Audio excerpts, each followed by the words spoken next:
Treasury Secretary Yellen says June 1st is a hard date.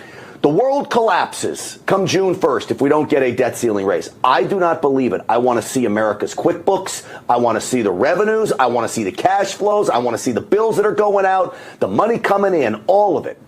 She's not going to show it to us. This is Janet Yellen.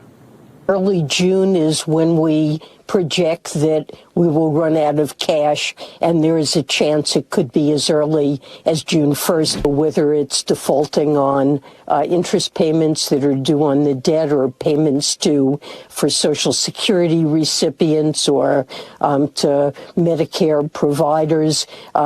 We would simply not have enough cash to meet all of our obligations. This is maddening.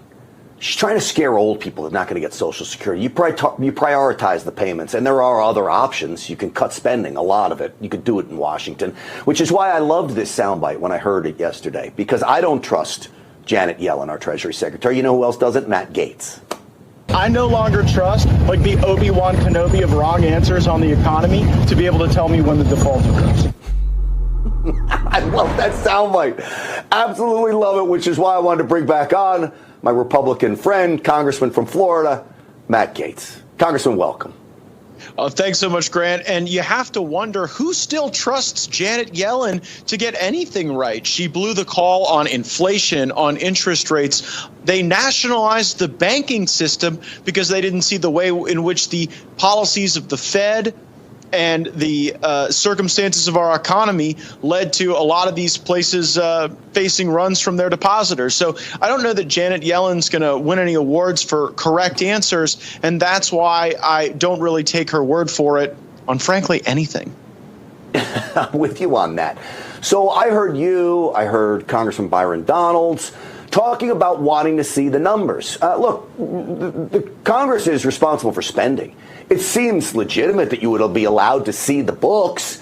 Have you seen the books? Is anyone showing the numbers to all of you? No, I think the only thing we've seen is Janet Yellen wander out of the back room of the White House with a Ouija board under her arm. You know, just, oh, well, now it's early June.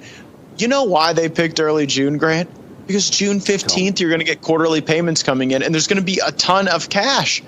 All this cash they've put out into the economy, you're going to get some of that back in terms of the receipts and the quarterly payments. I think that would push this debt limit into the fall and would align with the appropriations process, where my conservative colleagues and I have demanded the passage of separate appropriations bills to deal with the different facets of the government, not just one up or down vote. And that's why gaslighting an additional $4 trillion in debt that can be accrued by the country is a really bad idea. That's what the Biden administration is currently negotiating for. And I'm glad Speaker McCarthy is in there fighting for a rollback in spending, work requirements, the Republican energy plan, regulatory reform in the work of the REINS Act, repeal of the Green New Deal features of some of the Inflation Reduction Act. And if we got all that, if we got most of that, if we got a substantial portion of that, it would be more than Republicans have gotten on the debt limit, certainly at any time in my adult life.